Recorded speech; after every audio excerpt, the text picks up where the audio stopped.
Hi everyone. Welcome to another podcast episode if you're listening, another YouTube video if you're watching, and a big welcome to the 95 that we have with us live here at the moment. And as promised, we do have a special guest with us today.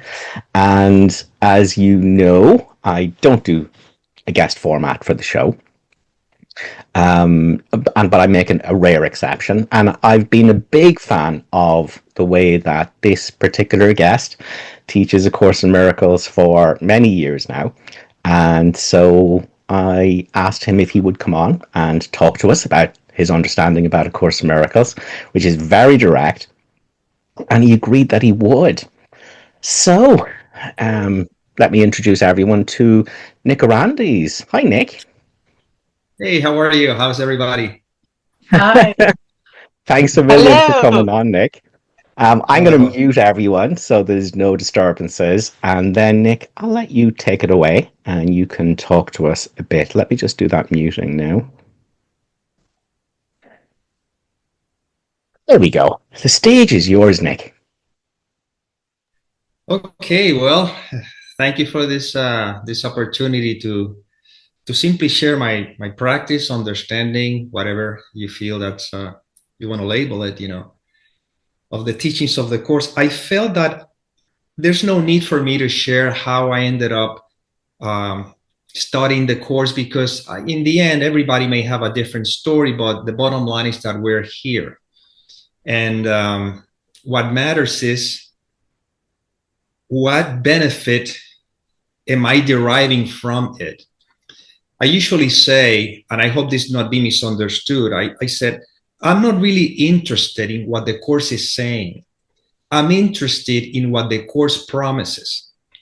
And if the course promises inner peace, that's what I'm interested in. That's about it. Because the words and the text and the theology may be fine, but in the end, am I really deriving the benefit from it? And some of us might have been in a search for many, many years, at least I was. And what I found out is that, or at least this is the way I felt, I said, God must not be difficult. I mean, I feel that come on, I mean, I don't have to jump over fences to get to know the truth of what I am or to get to know God, so there's a couple of things that strike me about A Course in Miracles, and I'm going to talk about in a minute, and it's that the course says that the course is simple, and I'm going to quote from the course when it says, the reason this course is simple is that truth is simple. Complexity is of the ego, and is nothing more than the ego's attempt to obscure the obvious. To you who seem to find this course to be too difficult to learn, let me repeat that to achieve a goal, you must proceed in its direction, not away from it. And every road that leads to the other way will not advance the purpose to be found. If this be difficult to understand, then is this course impossible to learn? But only then, for otherwise, it is a simple teaching of the obvious. So then, if it is so simple, if God is so simple, what seems to be so difficult? And of course, the difficulty is the fear of letting go of the obstacles. And there's only one obstacle, which is a sense of identity, who I think I am. However, what I'm going to do is this. I know that we are all in our journey, and some people may be, let's say, ripe enough to jump right from the 10-meter diving board. Some people may be at the 2-meter diving board. Some people are just kind of on the edge of the shore. And that's fine. That's understandable, because in the end, if we are here, if somebody may not be ready for what I'm about to share, at least the seed has been planted. So what I'm going to do in the short period of time that we have together is that I'm going straight to the 10-meter diving board. So we're going straight into it. And what I'm going to do is I am going to ask a couple of questions to see, at least based on my understanding and my practice. And when I say my understanding, my practice, it's just a way of saying, because in reality, it's not a personal thing, but this is what we appear to be. So I have to begin with that language and with that position. So I'm going to ask you a couple of questions, and you'll see where this is leading to. The first question that I'm going to ask you is, where are you? Now, notice that some of you may suggest that I am in my car, I am in my bedroom, I am in my house, I am in a location. Usually that is the first answer most people say, I am wherever I think that location is, okay? But actually, the answer, which is the universal answer within this context in which we appear to be, is very simple. One single word: here. I'm here. If I ask you, where are you? The only answer that is always going to be true is here. And here is not a location, it's simply here. Okay? You cannot negate that. You cannot say I'm there, I'm not somewhere else. You just say I am here. Okay? Now, how do you know that you are here? In spite of what the mind will try to conjure up, you know that you are here, not because you read about it in a book, not because somebody told you, not because you're thinking about it. It's immediate. You know that you're here. You simply know. That's simple. Okay? So where are you? I am here. How do I know that I'm here? Because that's what it is. Simple as that. Okay?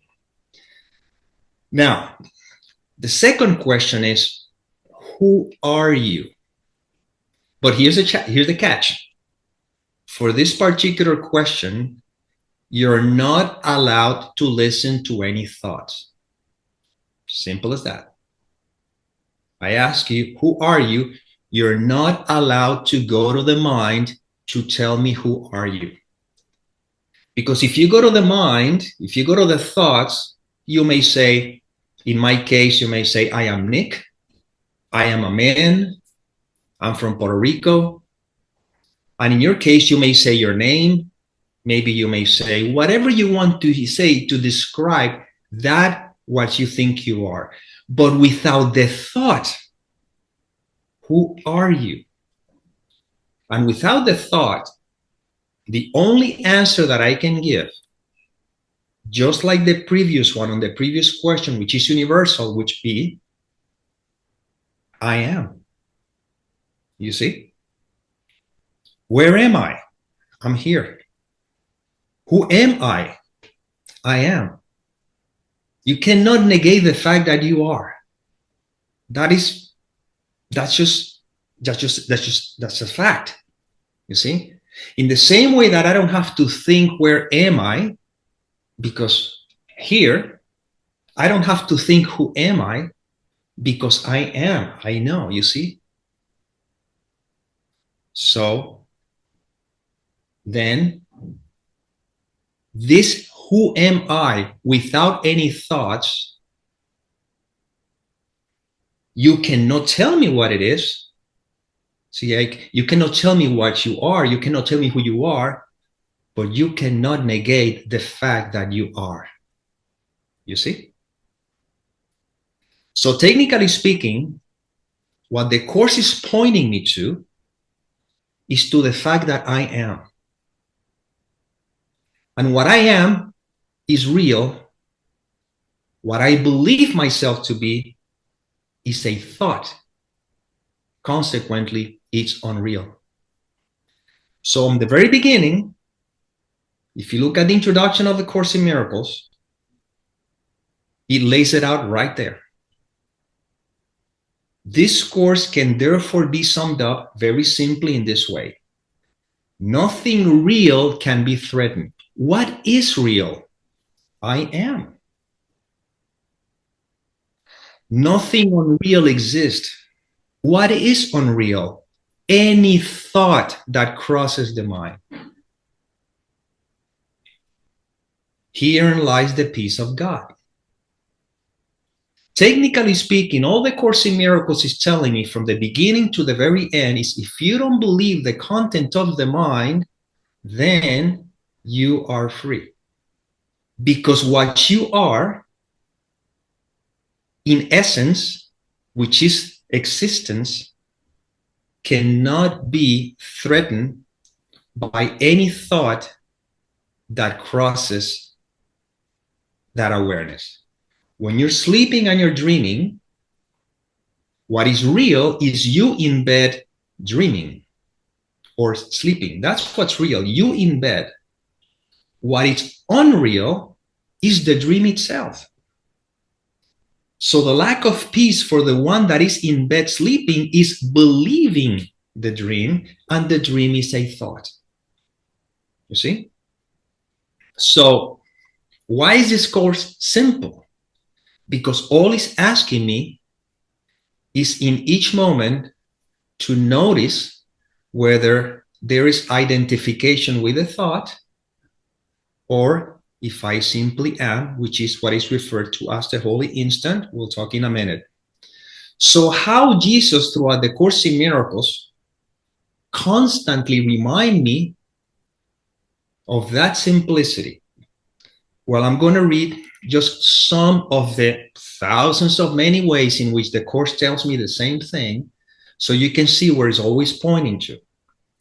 The one that I usually refer to, which is one of my favorite ones, is this one. It's from chapter 4 that says, if you're willing to renounce the role of guardian of your thought system, if you are willing to renounce the role of guardian of your thought system and open it to me, I will correct it very gently and lead you back to God. How do you translate that into our seeming human experience? If I am willing to recognize that I know nothing, if I am willing to not believe any thoughts, meaning if I am willing to renounce the role of guardian of my thought system, you see? By simply knowing that I don't know, just being, that is the offering it, you see? And what love or Jesus or Holy Spirit is going to do is going to correct it very gently and lead me back to where I am already. If you're in bed and you're dreaming, you don't have to return to the bed, but you do have to renounce to be the guardian of the thought system that believes in the dream, in order so very gently, as you awaken from the dream, you return back to where? To where you have always been. That's why the Course states, you are at home in God, dreaming of exile, but perfectly capable to awakening to reality. You see? Another line that I usually like is chapter 14. Do not be concerned about how you can learn a lesson so completely different from everything that you have taught yourself. How would you know? Your part is very simple. You need only recognize that everything you learn, you do not want. Ask to be taught and do not use your experiences to confirm what you have learned. You see? When your peace is threatened or disturbed in any way, say to yourself, I do not know what anything, including this, means. And so I do not know how to respond to it. And I will not use my own past learning as the light to guide me now. By this refusal to attempt to teach yourself what you do not know, the guide whom God has given you will speak to you. He will take his rightful place in your awareness the instant you abandon it and offer it to him. See? Same thing, just in different words. You need to recognize that everything you've learned you do not want. What is it, anything that you have learned? A thought. Without the thought, all that there is what is, also known as the peace that surpasses all understanding. You want to hear the same thing in a different way. Okay, let's go to lesson 23.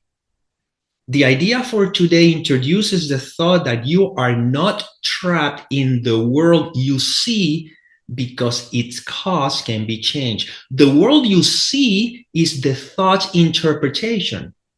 You see, that is the cause. So it says, this change requires first that the cause be identified and then let it go. What is the cause? The thought. Whatever seems to be the cause of your lack of peace is not the world that you see, it's not the world that you perceive, it's not how the body feels, it's not who you think is doing anything, it's your interpretation of everything that seems to be taking place. That is the cause. But what happens if you go back to the recognition that I am, you see? In the I am, as the lesson 23 says, identify then the growth so that it can be replaced. Well, how is it replaced? It's very simple. We can put it to the test right now, right this moment. We're going to do it. We're going to do it sporadically here so you can see that it's going to point to the same thing.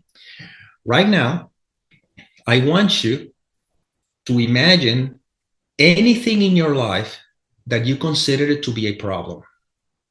Anything, it doesn't matter. Just bring one simple thing. Because in the end, as the Course in Miracles says, every problem is solved in the same way and the same approach. If you're sleeping and you're dreaming you have a financial issue, or you have a relationship issue, or you have a career issue, or you have any issue, in the dream, it appears as if though the relationship issue has to be solved in one way, the financial issue has to resolve in another way, the career issue has to resolve in another way, and the millions of issues, each one have to resolve in each different way. And yet, all of them are resolved in one single way. How? Open your eyes. Every problem drops. But here, where we appear to be, let's go back to the exercise. Bring into your mind one single thing that you consider to be a problem in your life. It doesn't matter what it is. And I'm going to give you 10 seconds.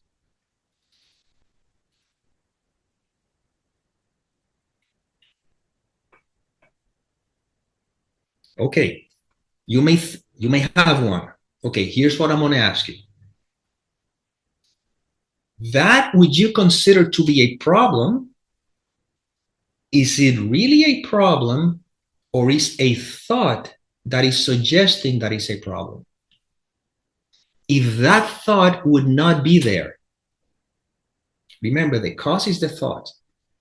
If that thought would not be there, even when the mind resisted, yeah, I understand, but you have to understand, the problem is, no, that also is a thought. You see? If that thought was not there, what remains? Well, that which remains free of the cause is the consequence. That is the correction. And all the Course in Miracles is asking me to do is, in each moment, recognize that I know nothing. And that's how you experience what is referred to as the peace that surpasses all understanding, or what is referred to as the holy instant.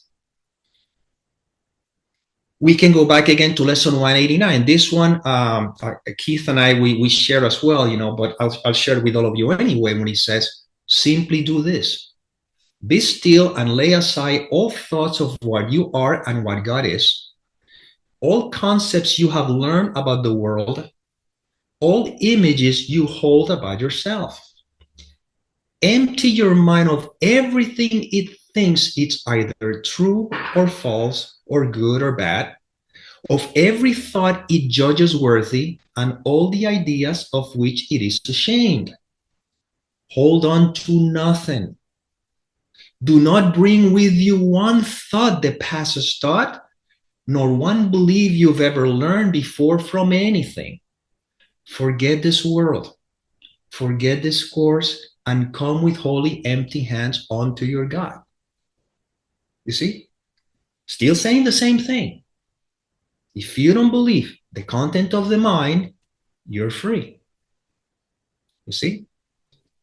Let's go back to lesson 28, or the definition of forgiveness, which is one that, again, I have seen a lot of confusion about that one. What is the definition of forgiveness? Oh, correction. That this is something else that I was going to say about 28. But let's go to this one. Forgiveness, on the other hand, is still and quietly does nothing. It offends no aspect of reality, nor seek to twist it to appearances it likes. It merely looks and waits and judges not. So technically speaking, forgiveness is not something that you do as an action. Forgiveness is the consequence when you don't believe the content of the mind. So if you, from the moment you wake up in the morning, you know that you know nothing, just open to what is. You see the thoughts passing by, but you remain as I am, you see, as the fact that you are living in a permanent state of forgiveness. You see? This one, Keith sent it to me, and I love this, so I'm going to include it over here. He says, that's from lesson 30 or chapter 31. Salvation can be seen as nothing more than the escape from concepts. What are concepts? Thoughts. You see? Salvation can be seen as nothing more than the escape from concepts. It does not concern itself with the content of the mind, but with the simple statement that it thinks.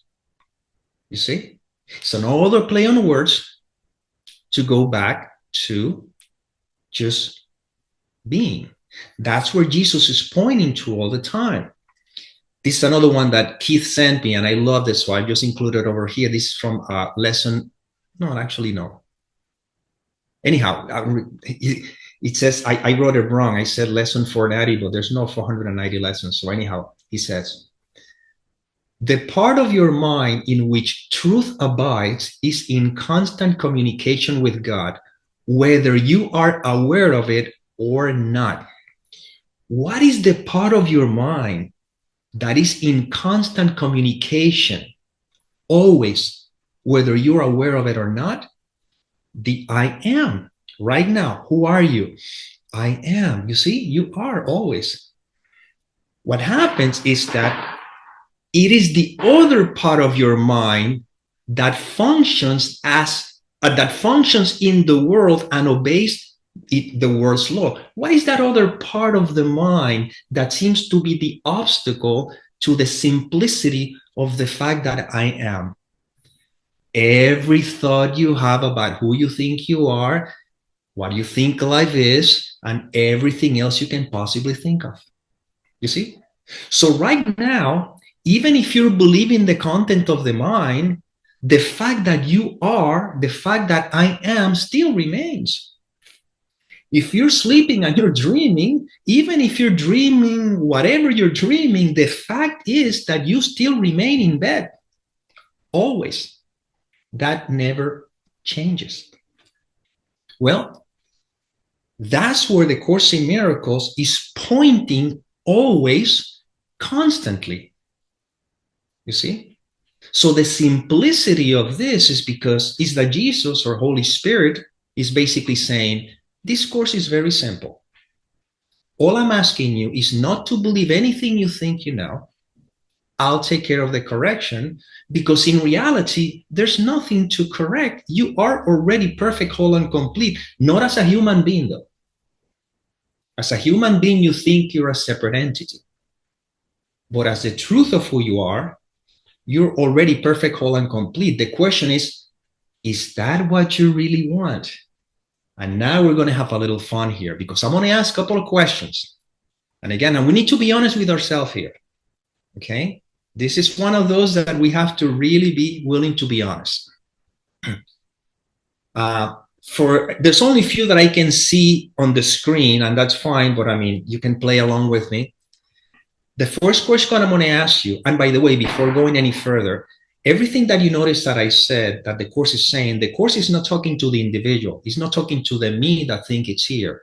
The course is talking to the mind that is dreaming all this. Otherwise, then it'll be a confusion in levels. Okay? So, the first question I'm going to ask you, by show of hands, how many of you wants to let go of the ego? Come on, how many of you want to let go of the ego?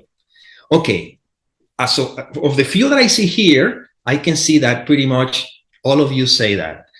Now, I'm going to ask you another question, and I need you to be totally honest with me.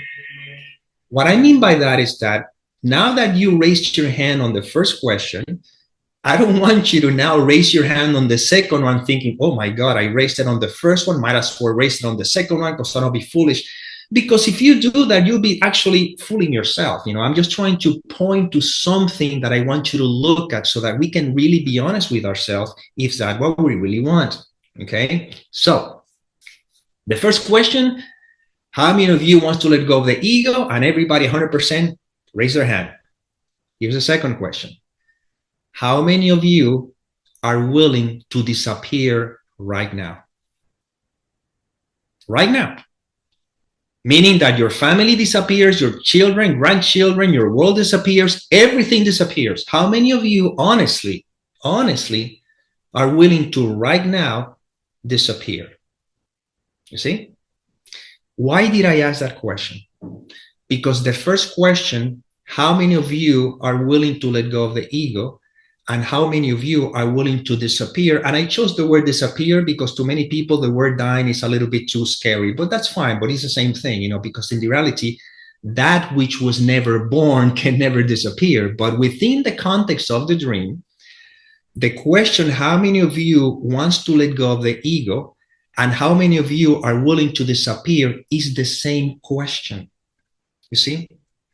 Why? Because the ego is not something that we have. And this is something that we need to really look into that. The ego is the thought of separation, the belief that I'm a separate entity. You follow? So if there is no ego, there will be no world. There will be no individual. There would be no me. You see? But if I know who I am, however, by allowing the Holy Spirit thought system to take over the mind, while there seems to be that I am here in this world of appearances, okay, this is the experience of the ego, but it's not identified with the mentality of an ego thought system. And that's how you experience the peace that surpasses all understanding. That's why in lesson 185, it says, I want the peace of God. To say these words is nothing, but to mean these words means everything. If you could but mean them for just one instant, there would be no further sorrow possible for you in any form, in any place or time. We love to hear that, okay? But we got to go to paragraph number 5, you know, which says, to mean you want the peace of God is to renounce all dreams. For no one means these words who wants illusions, and who therefore seeks the means which brings illusion. He has looked on them and found them wanting, now he seeks to go beyond them, recognizing that another dream would offer nothing more than all the others. Dreams are one to him, and he has learned their only difference is one of form. For one will bring the same despair and misery as the rest. In other words, it's kind of like saying, okay, if I really want the peace of God, meaning if I want to awaken from the dream, you see, I have to hold on to nothing in the dream. But usually, when you have played around in this world of appearances and you have some of your goodies and tried a couple of things and still find out that the sense of fulfillment, what I am, the fear is still there, there comes a time when I realize, you know what? Another dream is not going to bring anything more to me. That's when we're willing to look right through them and realize, I don't want another dream. I want what is truth. I want to rest in the peace that I am. So the mind at the beginning says, but if you do that, that implies that you're going to have to sacrifice everything here. That implies that, your family is going to be gone. You're going to be gone, and create all these horrible stories that have nothing to do with that. Well, the Holy Spirit very kindly in A Course in Miracles says, fear not that you will be abruptly lifted up and hurled into reality.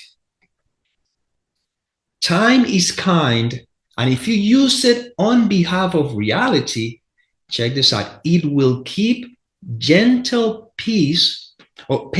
It will keep gentle pace with you in your transition. You see? In other words, is that when you choose peace above all else, because now you know that the world of illusion have nothing that can offer me, it's not like you're going to be thrown immediately into reality or something. It's that now you're going to use every single second, every moment of your life to choose the peace of God. That's all.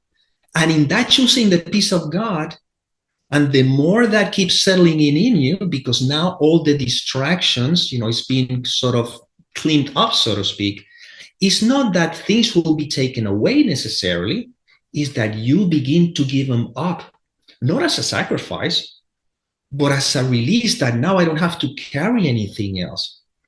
You see? Now you simply realize that Jesus is saying, look, this is very simple. Let's not make it complicated. The only thing that I'm going to ask you is you surrender your thought system to me. That's all I'm asking for you. In the meantime, you keep living your life like you've been doing up to this moment. You take care of your children, you take care of your family, you go to work, you do the things you like to do. You like to work out, you work out, you like to play music, you play music, you enjoy the beach, go to the beach. It's no big deal because that is not going to be an effect as long as you choose or you surrender your thought system to me, you see? And then what happens is as this transition start taking place, you notice that all the Course in Miracles is doing is correcting the error in the mind, very lovingly, very kindly. And that's how if you look at the manual for psychotherapy, it says the psychotherapy is the only form of therapy there is. Since only the mind can be sick, only the mind, not the body, it's just the mind, because the mind is sick by believing that the dream is its reality. You see? Since only the mind is sick, only the mind can be healed. And this is what we're pointing to here, to the healing of the mind. And how can we do so? Well, I already said so. If you're willing to renounce to be the guardian of your thought system and offer it to me, I will correct it very gently and lead you back to God. So I don't need to do anything. It's so simple. Jesus says, hey, this is pretty easy. Just remember that you know nothing and rest in beingness. Just be, because you are, and I'll take care of the correction. Because the more we begin to bathe in the peace, in the real peace of God, no matter what may be happening in the world of appearances, because the thoughts are no longer a distraction, the more you relax into that, the more life takes care of life, and you see how, God, love, Holy Spirit, because God is not even aware of this dream, according to the Course's teachings, of course. but the Holy Spirit is simply taking care of all the heavy lifting while we simply keep just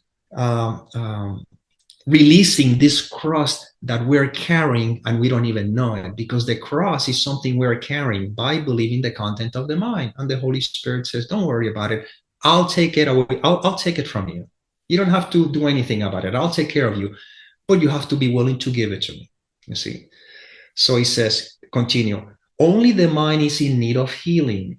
This does not appear to be the case, for the manifestations of this world seem real indeed.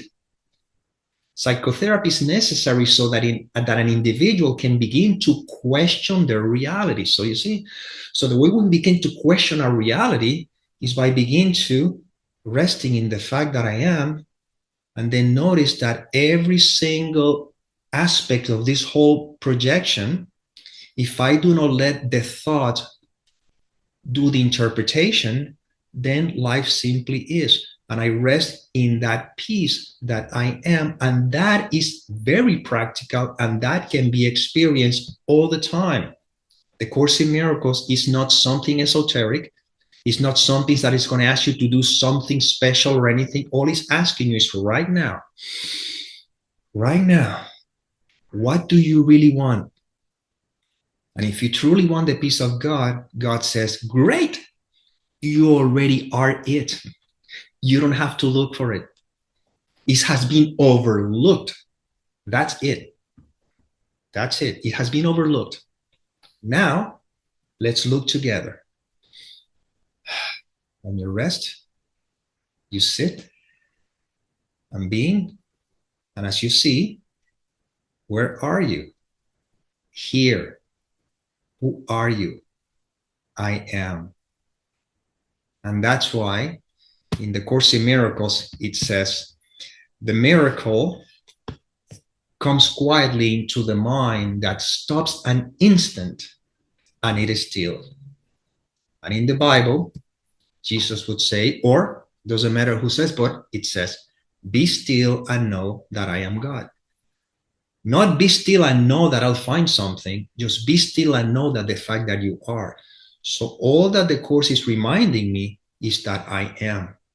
And each and every one of us are that which cannot be described in words. We cannot say what it is. I cannot know what that is, but I cannot negate that that is the only thing that there is. And I think that was a pretty simple introduction to what do you think, Keith? You want to get into our 3-hour conversation like we did on Monday, so who can bore all this, or do you want to, or anybody have any questions, or does anybody want to kick my rear end? Because I went direct to the point, So, Thanks so much, Nick. Beautiful, direct, perfect pointing at how simple A Course in Miracles is when you break it down and you get beyond our resistance. Nick, do you know there was something you said? I took a note here actually, which I just loved. Yeah, it was a little definition you added, a little Nick definition for forgiveness. And what you said was, forgiveness is the consequence when you don't believe the content of the mind. That is just such a beautiful, succinct way to put it. And it encapsulates what the Course is saying constantly, especially with the quote that you used yourself there. Forgiveness is still, and it quietly does nothing. It's not a doer. It offends no aspect of reality. It's not trying to fix anything or change anything, nor does it seek to twist it to appearances it likes. Forgiveness has no agenda. It merely looks, and it waits, and it judges not. So I love that, Nick. I'm going to say that again. Forgiveness is the consequence when you don't believe the content of the mind. Beautiful. Thank you. Yeah, and to me that was very important, because a lot of times, in the beginning for me as well, I was really trying to forgive, not realizing that trying to forgive, it was another way of keep holding on to a sense of identity that is trying to experience a particular result.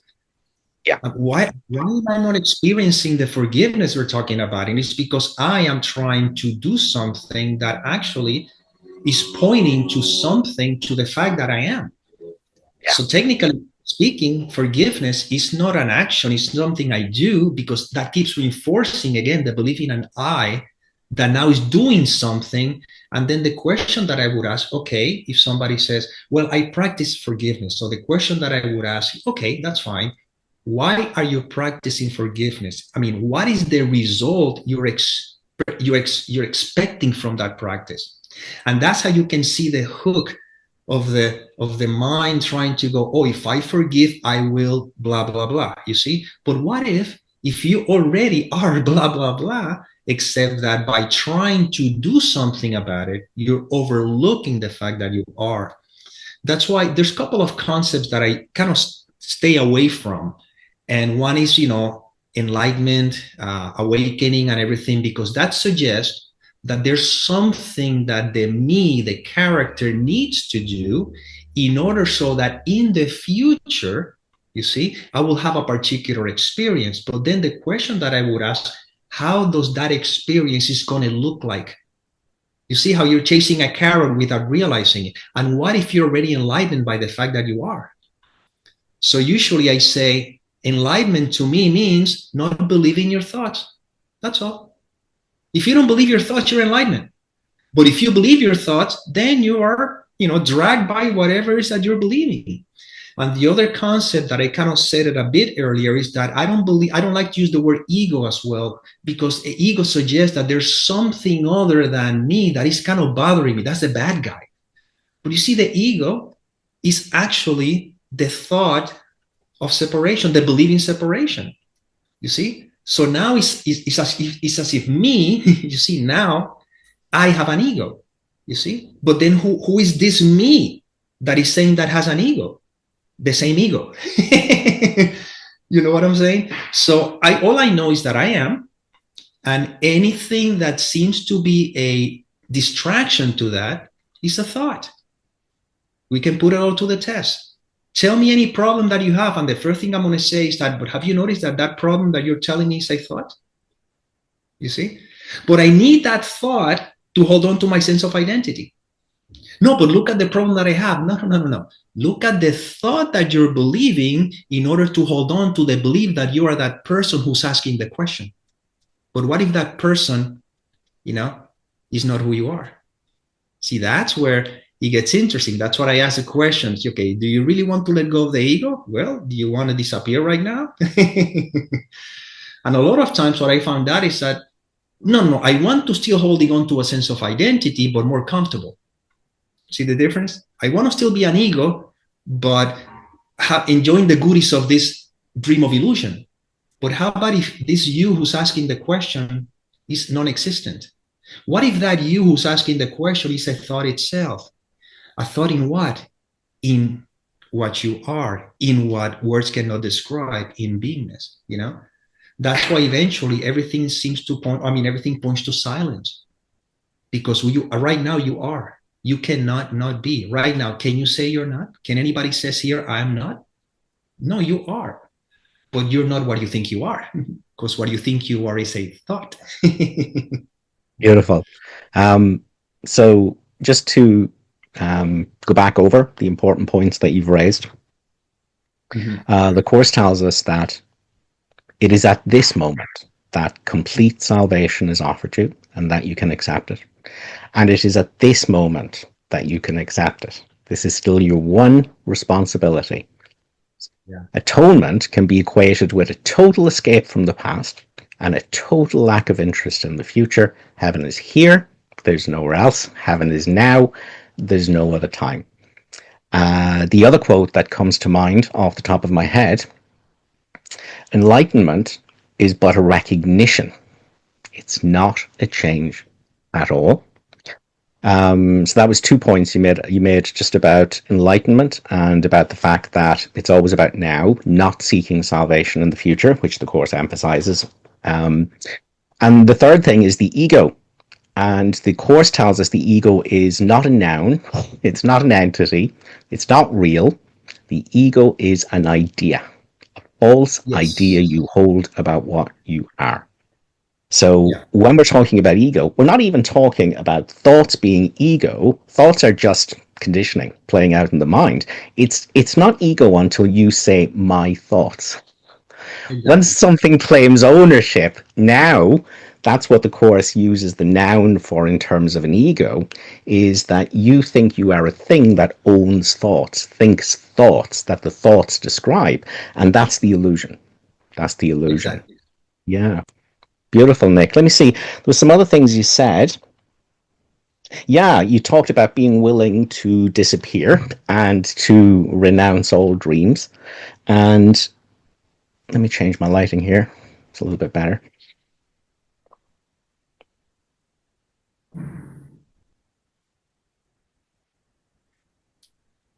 Um, let's take a quote first. And this is from chapter 15, and it is section 5, and it's paragraph 1. The holy instant. Now remember, the holy instant is the escape from concept.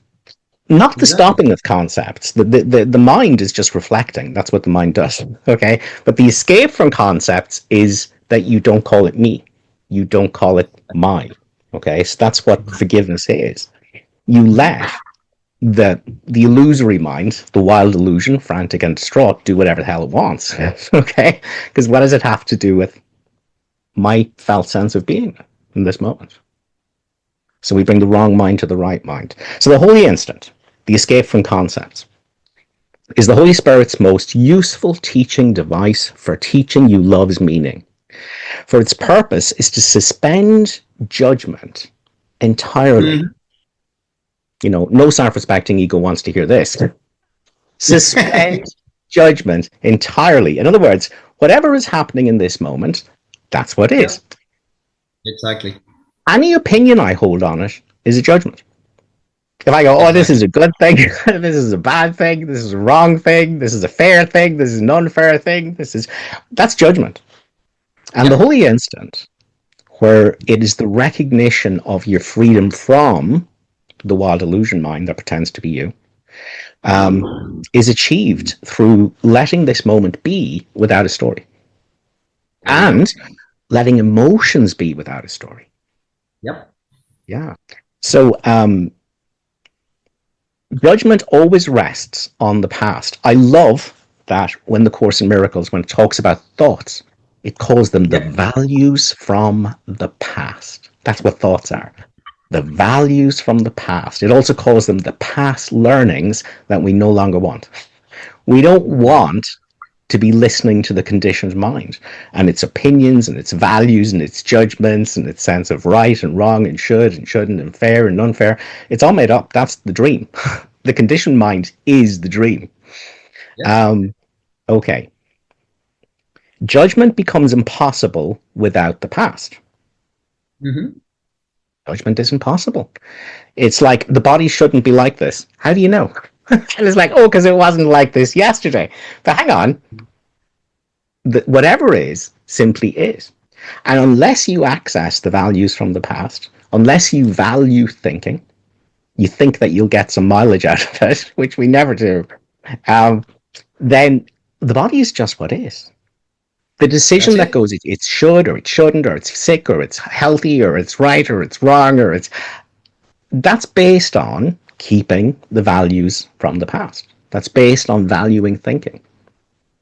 Exactly. Um, so I'm just going to finish out this. You would make no effort to judge because it will be quite apparent that you do not understand what anything means. I only think I know Exactly. what things mean because of the values from the past. I have decided I liked that bit, I didn't like that bit, and now I'm vomiting that interpretation onto what is as if the past is here now. Yeah. And when Um, there's a go ahead. go ahead, Nick. Yeah. When the recognition that I am is clearly established and there's no identification with the thought that suggests that I'm a separate individual, then I am more likely to not care about all these thoughts that are trying to give meaning to anything, because generally speaking, the mind wants to give meaning to things as a way of try to protect itself, as a way of some kind of feel secure. But if I know what I am, who cares what anything means? It doesn't matter. But if Yes, anything, beautiful. If anything could be a threat to this me, of course I'm concerned about what does it mean. I have a pain in the body. What does it mean? What could happen? Well, but if I'm nobody, if I am, well, that's just what it is. It's no big deal. You Yeah, see? beautiful. That ties in really nicely with the last sentence. Mm-hmm. And it gets getting back to the idea of, but do you want to disappear? Not that you will disappear, but all your ideas of yourself will disappear. And then what remains is Exactly. what you are as God created you. But the last sentence, disappearing, etc., losing your story, you are afraid of this because you Mm-hmm.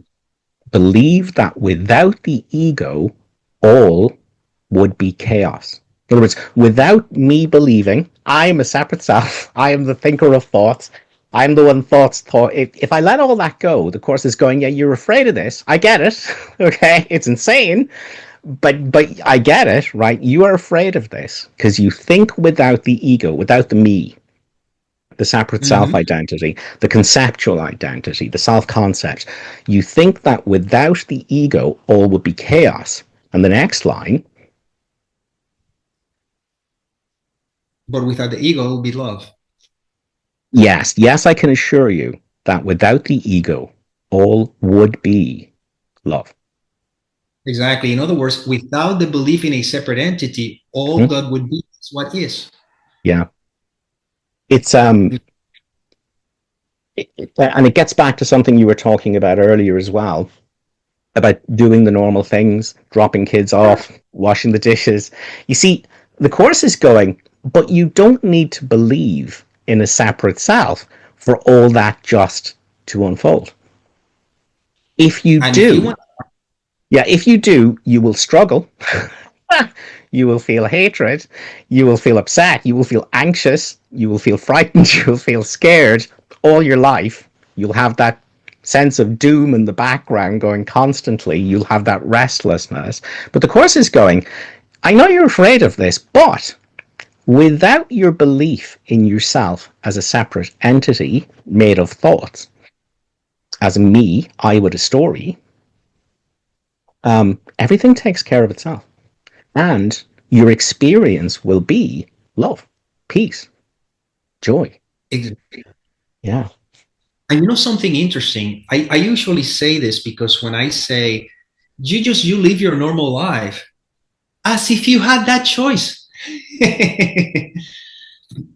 You're going to Yeah. live the life that you're supposed to live anyway. Yeah. You see, this is the funny thing, it's kind of strange how with the language things can be a little confused sometimes. But even when I say, you know what, you're going to do whatever you're going to do anyway, but in reality, you're going to do whatever you're going to do anyway. The question is that whatever is that you are doing, or should I say, whatever is being done through you, because you're not the one doing it, it's just what happens, if it's done with the Holy Spirit thought system, meaning not believing the content of the mind, you're doing it at peace. But if you are doing that which you're going to do anyway, believing the content of the mind, you suffer. But it's going to be done anyway because the script is already written, you know? So this is kind of strange. The ego, the mind is petrified to hear the script is written. Are you telling me that I don't have free will? No, what I'm saying is that if you had free will, you would be sleeping and in hell for the rest of your life. Thank God that there's a will that is actually guiding this seeming dream back to truth. You see, the prodigal son does not have the free will to stay astray for the rest of his life, even though it appears that way, because his destiny is to remain, is to return back to the Father, because in reality, there's no Father and no Son, there's only one. But the analogy suggests that if you believe you can go on your own, be my guest, but in the end, you're coming back because you and I are one and the same. That's why I love when Jesus says, if you want to be like me, I will teach you, knowing that you and I are the same. If you want to be different, I will wait until you change your mind. And there's another line in the course that says, tolerance for pain may be high, but it's not without limit.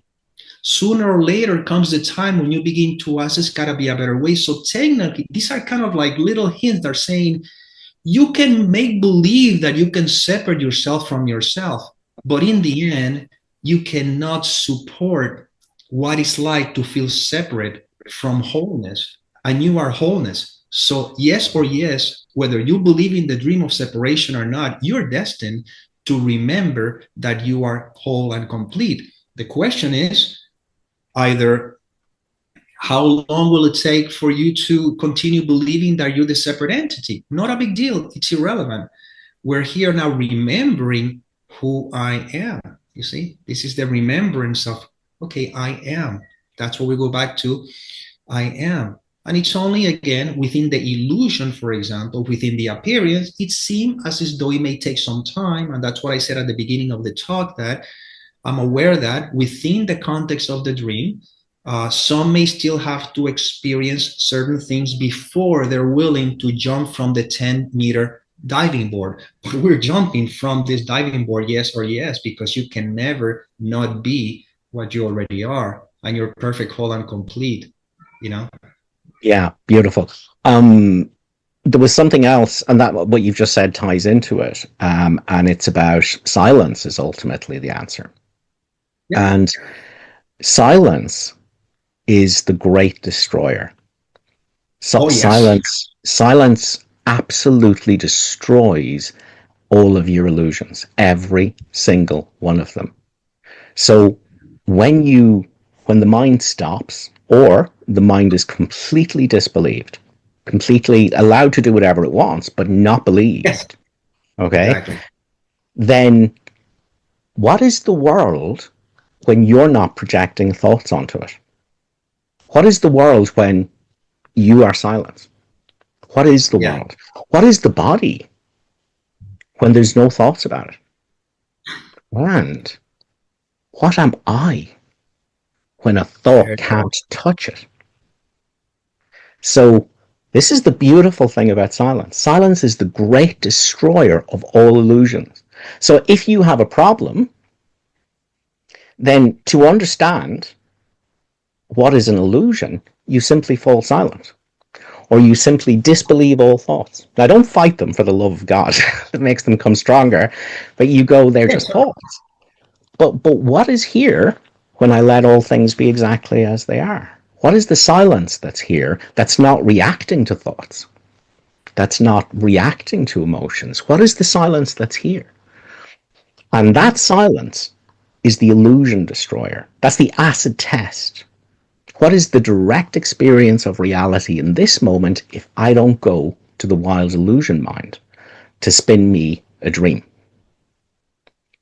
Exactly. Silence wipes out every single dream. Every dream is wiped out. Every illusion of yourself, every illusion of the world, every illusion of problems. Silence wipes all of it out, because all it is thoughts.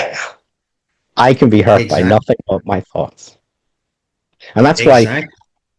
You want to say something on that, Nick? I'm going to dig out another quote from the Course. Okay, while you're digging that out, one thing that I usually remind people is that silence is not the absence of noise, it's the absence of judgment. Because the judgment is the one that gives power to the thought, to the noise. But in reality, you can be resting in the silence, while on the surface, there's all kinds of noise, all kinds of movement, all kinds of sensations, everything, but you are, you see? And that's why I love the way you shared it, because it goes back to how I started the conversation. Where are you? Here, silence. Who are you? Without identifying with the thought, silence. And that is the ultimate, as you said, destroyer of all illusions, because you are, I am. Beautiful. I want to go to another quote because it just feels like, and just in agreement what you said, silence is not the absence of thoughts, it's the absence of judgment. And that means the absence of judgment of thoughts. So it's not about fighting or getting rid of or shouting down or trying to get rid of thoughts, but rather not reacting to thoughts. Not even having the thought, I shouldn't have thoughts. That's another thought. And that's the silence. Exactly. Yeah. Exactly. Yeah. I found something very interesting is that when there's a recognition that I am, and there's no longer the fear of the disappearance of this seeming me, whatever you want to call it, then thoughts are like Nisargadatta Maharaj used to say, the difference between you and I is not that I don't see the parade of thoughts, feelings, and sensations. I see them just as you. The difference is that I see them as a passing show, and you go with the show. You see? So when I rest in the fact that I am, yeah, sounds, thoughts, feelings, what's the worst it could, what is the worst that it could happen to me? And you see the thread, which is a thought. Oh, and then you look at it, it says, okay, that's fine. I am. You see, again, this is not something that conceptually can be understood, but once you can see what you can see right through, you realize, okay, well, feelings, sensations, everything in the dualistic world appears, but I remain as I am, and Perfect. that, Perfect. so yeah. That quote I wanted to give, because it's one you hear people misunderstanding all the time. This is the lesson God would have you learn. This is lesson 193. There is a way to look on everything that lets it be to you another step to Him and to the salvation of the world. To all that speaks of terror, answer thus: I will forgive, and this will disappear. To every apprehension, every care, and every form of suffering, repeat these self-same words, and then you hold the key that opens heaven's gate and brings the love of God the Father down to earth at last to raise it up to heaven. So I will forgive, and this will disappear. Now, it's very understandable when we read the Course in the beginning as an ego, as a body, as an insane voice talking to itself. But that is not saying I will forgive and my leg will grow back, or the cancer is going to disappear, or, my child isn't going to die. That's not what that's saying. I will forgive and all this will disappear because it's all dreams. It's illusion. Exactly. So let silence, the great destroyer of illusion, come. Mm-hmm. What's left? What's left? The direct experience of this moment without the lies, without the dreams, without the thoughts. That's what disappears. Because the body's condition doesn't hurt me. The body's longevity, that's not the problem, okay? What other people are doing, that's not a problem, okay? What's happening in the world, that's not the problem. The problem is the thoughts, the stories the mind is spinning out of it, okay? That's the dream. That's the dream. And then I will forgive and all this will disappear. Well, like Nick said, forgiveness is what's left when you stop going to the mind to listen to its lies. What's left when I don't listen to the content of the mind? Exactly. I will forgive and all this will disappear. It's all dreams. Now, that doesn't mean there won't still be some emotions here, but that's beautiful, because that's the purpose of being here. That's the purpose of the world, is to meet these emotions without the mind stories. Yeah. Bring the emotions to the silence that neither denies them and pushes them away, nor owns them. The undivided state. You bring them to the undivided mind, and that's forgiveness. Exactly. Yeah, beautiful.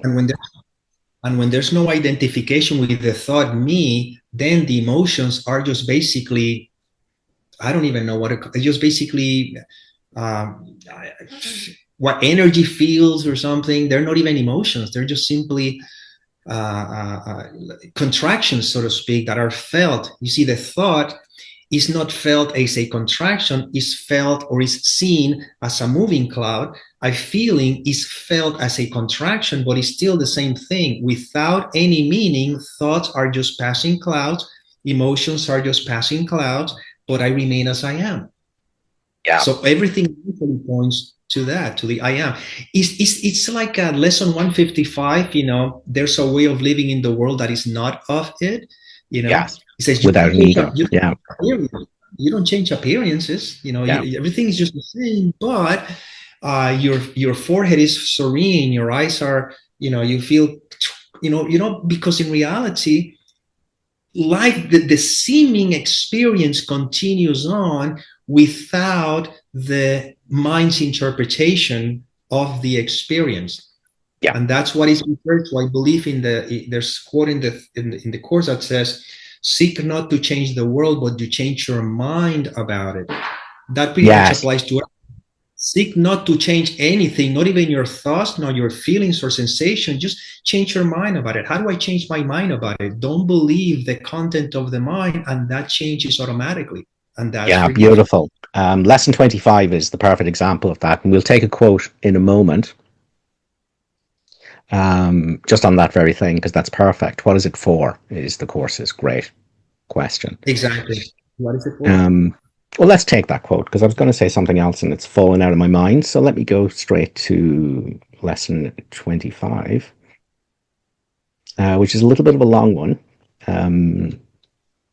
but I still think it's worth hearing because exactly like Nick is pointing to, we've been told from the very first workbook lesson, listen, nothing you see means anything at all. It's just what's happening. And then we're told in lesson 2, yes, there is a mess going on in your mind. There is a wild illusion, frantic and distraught, that thinks it knows what everything means, even though it doesn't actually mean anything. It's just what is. It's just what's happening. So lesson 25 really brings it together because it also says, listen, those thoughts in your mind, those meanings the mind has made up for everything, they don't mean anything either. But lesson 25 really brings this together. It says, I do not know what anything is for. Purpose is meaning. Today's idea explains why nothing you see means anything. You do not know what it's for. Therefore, it is meaningless to you. Everything is for your own best interests. That is what it's for. That is its purpose. That is what it means. It is in recognizing this that your goals become unified. It is in recognizing this that what you see is given meaning. So this is so important because the course is going, listen, the reason the world doesn't mean anything is because of what that mess in your mind keeps saying everything means. That should have happened, that shouldn't have happened, that's right, that's wrong, that's fair, that's unfair. My body shouldn't be like this, their body shouldn't be like this, nothing should be like this. That's the dream. Okay, silence would destroy all that. So it's a dream, it's illusion, you see. But the course is going, but this isn't nihilism. Everything does, it has no meaning because it's an illusion, but it does have a purpose. It does have a purpose. And the purpose is that as the world happens, the sin, the separateness, guilt, and fear in your mind that made the world is going to come up as the scenes unfold. And that is the purpose of the meaningless world. And so everything that's happening, that's for your own best interest because you're here to heal your mind. That's it. You're here to heal your mind of separateness. So what am I when I don't listen to the mind? Okay, that's not going to mean that the sin, guilt, and fear all vanishes because it won't. All right, but in the same way the course is saying, you think that without the ego, all will be chaos. But I can assure you, without the ego, the me, the separate self, all would be love. In the same way, the course is saying, I want you to feel your emotions without a self. Okay, I want you to feel your emotions. I want you to meet your emotions without the story. The story of the me that's angry, the story of the me that's sad, the story of the circumstances that are responsible for the sadness, which is projection, and it's not true, and the story that the sadness is bad, that I need to fight it and turn it into something else and change it into happiness and hope. No, that's not forgiveness, that's judgment. So the course is teaching us ultimately, and I'm not saying you start off on this wrong, is to meet our emotions without a self.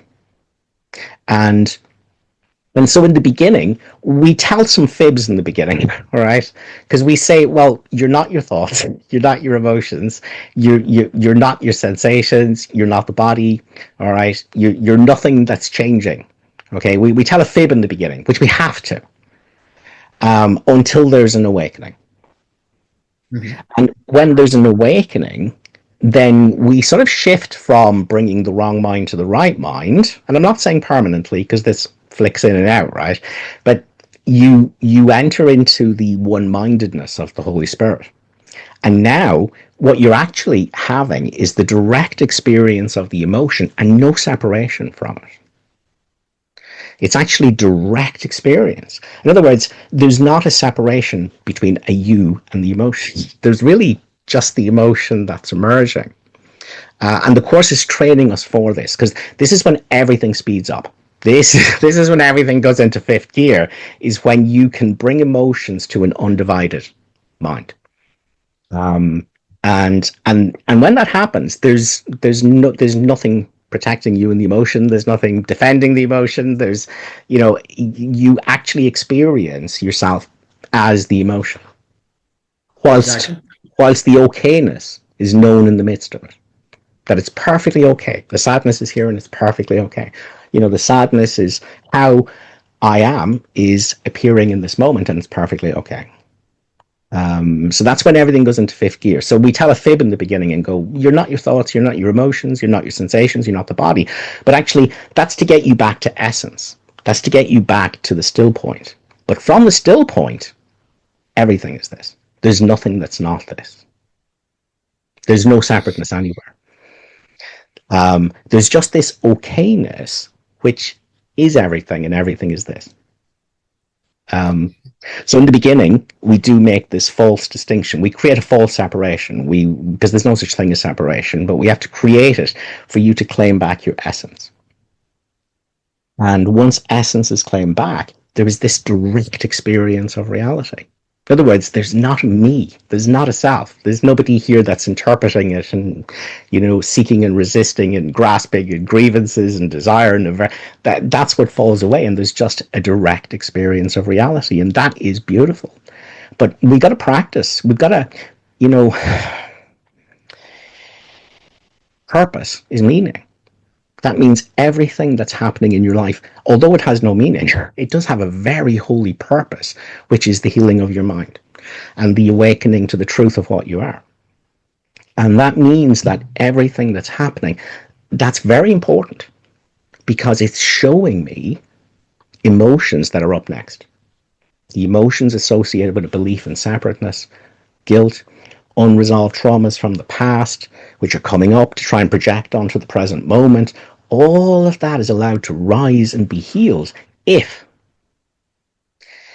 I keep exiting identification with the mind.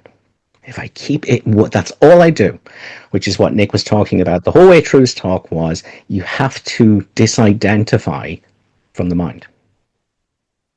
In other words, the mind is an appearance of what you are, because what you are is what's appearing as everything, all right? But it's not identity. Yeah. So the modeling clay is what's appearing as the modeling clay people and the modeling clay street and the modeling clay houses. But people, streets, and houses have nothing to do with what modeling clay is, but there is nothing to people and houses and trees other than the modeling clay out of which they're made. So you, as awareness, everything is an appearance of that awareness, and there's no separateness anywhere. But at the same time, you, awareness, are ever untouched by the objects of yourself. Would you say that too, Nick? Yeah. If you look at the word mind, technically speaking, then mind is a thought itself. Yes. So, and that can be tricky for course students, because the course talks about this in two different ways. There's a lovely quote that says, you must learn a lesson that seems contradictory. You must change your mind about your mind in order to learn that your mind is changeless. In other words, you have to change your mind about that mess in your mind. You have to change your mind that that's you, that you should listen to it, that you should identify with it, that it can help you, you have to change your mind about that in order to discover that your beingness, that which isn't changing, that's the mind. That other mind is the Exactly. one that makes you mindless. So in the Course's vernacular, in order for consciousness to become mindless, it identified with the object of a body and the objects of a whole load of thoughts and emotions in order to become mindless to what it is as mind. So the mind Exactly. that was escaped, that's not changing. Awareness isn't changing. And so, yeah. So the Course talks about the wrong mind and the right mind. So the wrong mind is the one that's pretending to be you, where thoughts seem Exactly. to arise on behalf of an imaginary separate self, seeking and resisting and grasping and grievances. But silence ends all those illusions, and the right mind is known. Exactly. And the Yeah. thing about this, the quote that you just shared is that, and this is where usually, this is the stopping block that I seem to find when putting those, the practicing the teaching of the Course, is that the individual, the sense of false identity, is trying to figure that out. And that is the mind trying to figure itself out, you know? That's why always remember the Course is not talking to the individual to try to understand necessarily. The Course is talking to the mind that is supposedly fabricating even this individual. And that's why when we point back to the I am, all that riddle kind of solve on its own without realizing. At the beginning, it seems as though I need to understand intellectually to a certain extent, but then there's a point when you realize, you know what? Words are not going to help you here because we're pointing to something that is beyond you. You see, that's why talking about it a lot of the time tend to be part of the ultimate, the last, the last trap, so to speak. The analogy or the example that I use is that we can talk all we want about the taste of the sugar cane. We can talk for hours about it, and we can read about it. But in the end, there's no words that I can use so you can have the experience of the sugar cane. However, what I can do with words, I can say, go walk one block, go to that place, it's called a sugarcane field, go in there, take a piece of sugarcane, break it into pieces and chew on it. That's as far as I can go with words. And then your experience would be the taste itself of the sugarcane. So again, once we look at all this concept the Course is pointing to, just kind of, I think Kenneth Wapnick used to say, why don't you just simply relax your mind as you read the Course, let the Course penetrate and talk to you as opposed to you trying to understand the words, because there's still the mind, the me, the seeming person engaged in it. It's Yeah. very interesting. We're stepping into a little bit more. So first, the intellectual understanding that can help make sense to us to a certain degree, because it makes perfect sense what you've been sharing. But in the end, who is the one understanding that? Well, Is the that's last. all of the higher teachings have made this Yeah, very clear. So, A Course in Miracles says, for the holy instant, you can't bring A Course in Miracles with you. You can't do it. exactly. You have to And forget this world, forget this course, come with holy empty hands unto your God. And Buddhism is the exact same teaching. It says, if you meet the Buddha on the road, kill the Buddha. Because the Buddha, exactly. all his life, he pointed beyond concepts, beyond concepts. He's saying, you don't listen to the words, where I'm pointing you outside of words. What's the place where there's no words? What's in the silence? What's here when you stop listening to the mind? And A Course in Miracles is teaching us the exact same thing, because that is the holy instant, is when you disidentify from the mind and discover that when the mind stops, I still am. I don't have a story. I'm totally free. There's no story. But even when the mind stops, I am. Exactly. And that's exactly how we started the talk, with the question: where are you? Here. Who am I? And if you don't go to the mind, I am. Yeah. This is why it is simple. May not seem easy because of a strong identification, and the Course is a structural psychological way of dismantle that. But in the end, finally points to, I'm going to try to look at it from every possible angle, but at any point, if you're willing, you realize that you're already home. Yeah. So Nick has pointed to this lovely and directly all the way through. And I just want us to, in case anyone's struggling a little bit with this, going, I don't get it. Okay.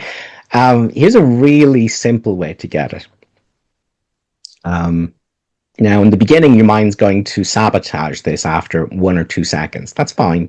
You just have to become better at catching thoughts instead of believing them and going unconscious in them and owning them. But yeah. If I was to tell you in this moment that if you are very quiet and listen very carefully and attentively, you can hear a stream flowing in the distance. So in this moment, listen for 5 seconds. See if you can hear a stream.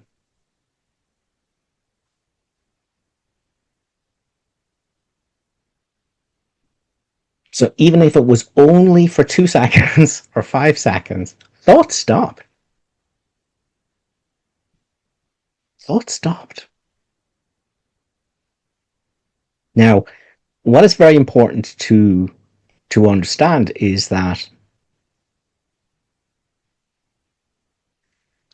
again, this is very hard to talk about. Well, it's tricky. It's tricky. It is. That's a few seconds. But when you cross a bridge, and there is a bridge that gets crossed, and when you cross that bridge, that silence that was there, and it's not silence. Silence is a portal.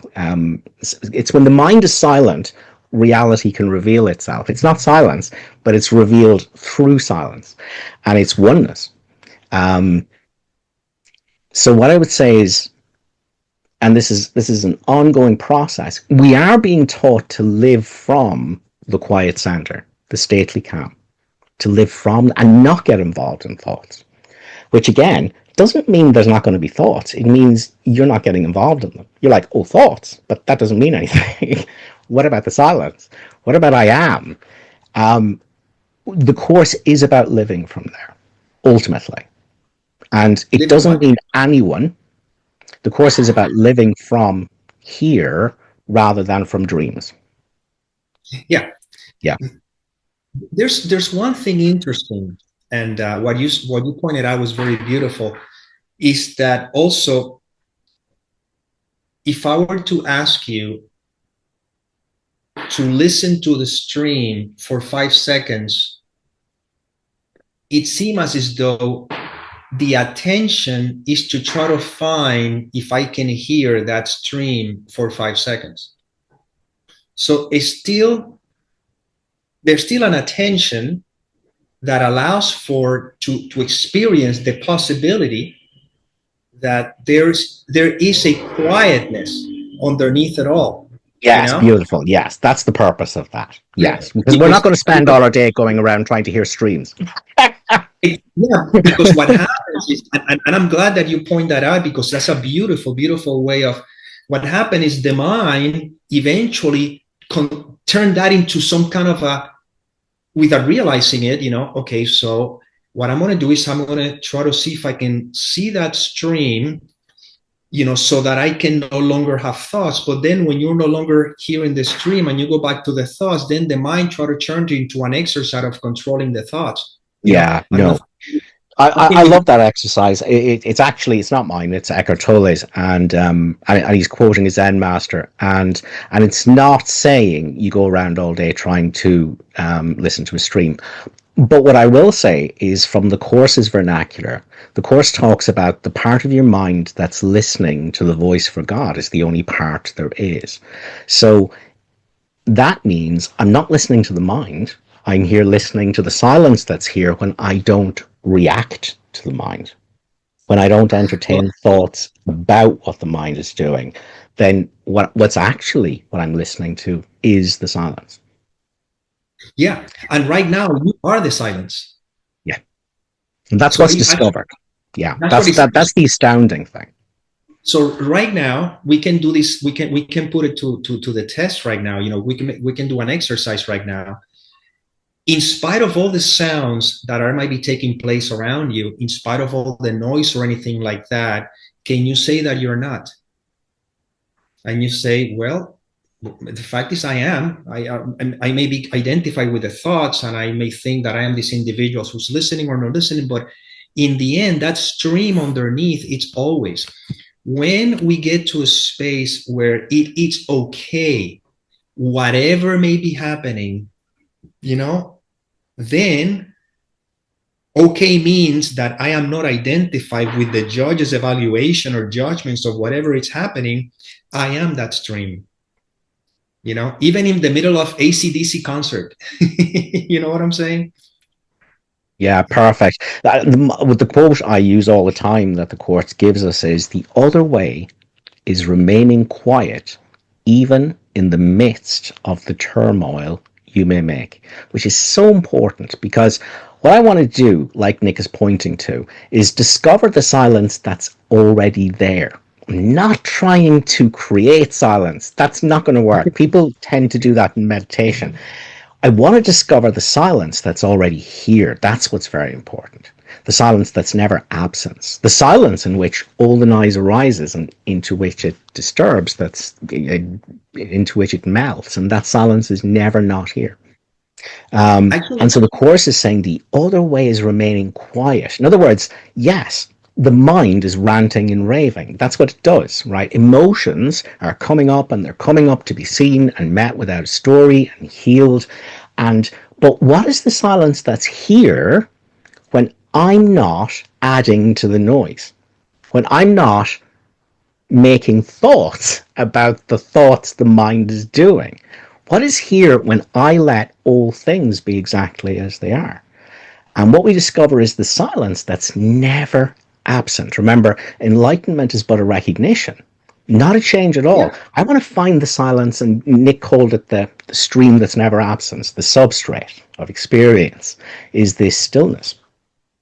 And what I can't do is discover stillness by making waves, by fighting with the mind. I'll never find stillness that way. I'll never have silence by shouting at thoughts that they shouldn't be there and that I shouldn't be listening to them. All right. The only way to discover the silent stillness that's never absent is to not do anything about the thoughts and the feelings and the sensation. Yeah. And even when someone may be practicing meditation, for example, if we're not really paying attention, the meditation itself can turn into another identity. Now I am a meditator.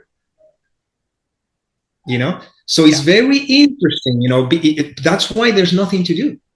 Once the recognition is clearly established, there's nothing to do.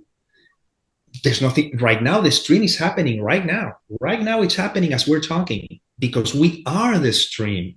You see?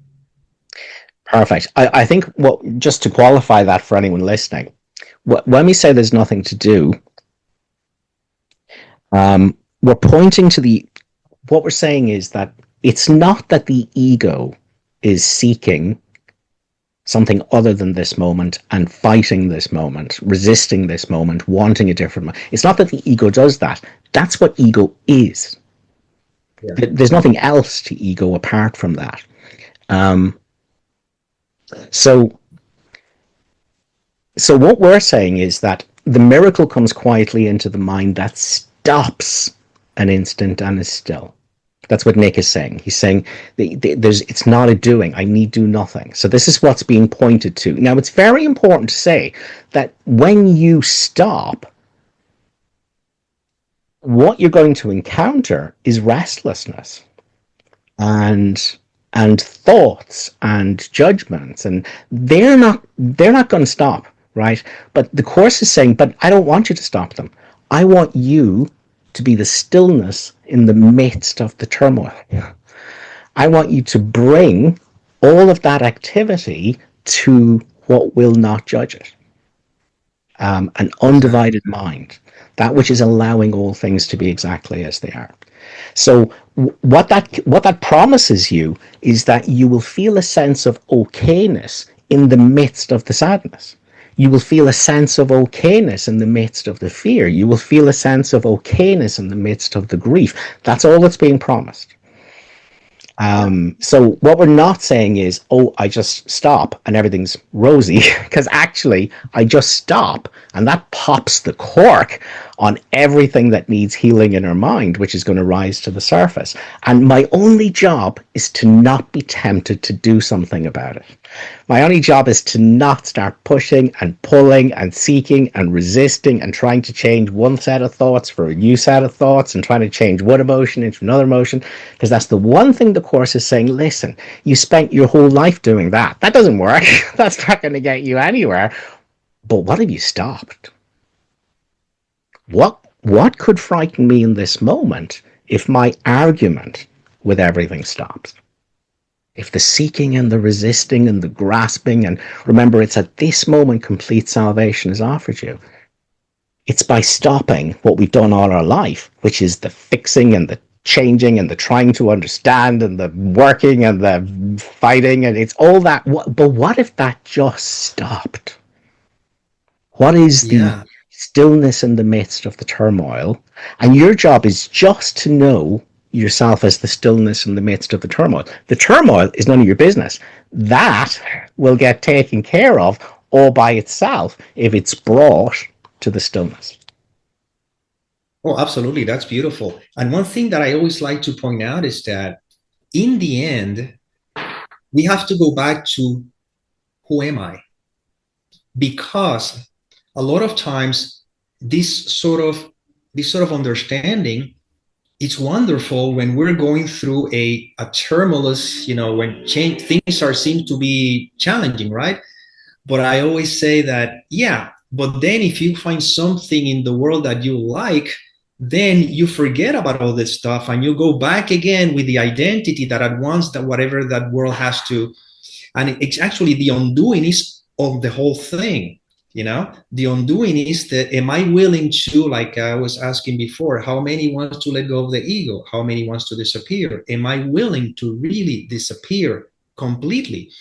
And the disappearance is just simply, again, when I know who I am, it's not about me, the person is going to disappear. It's that now, whether I'm thrown a cookie or I am thrown a pickle or something, it doesn't matter anymore.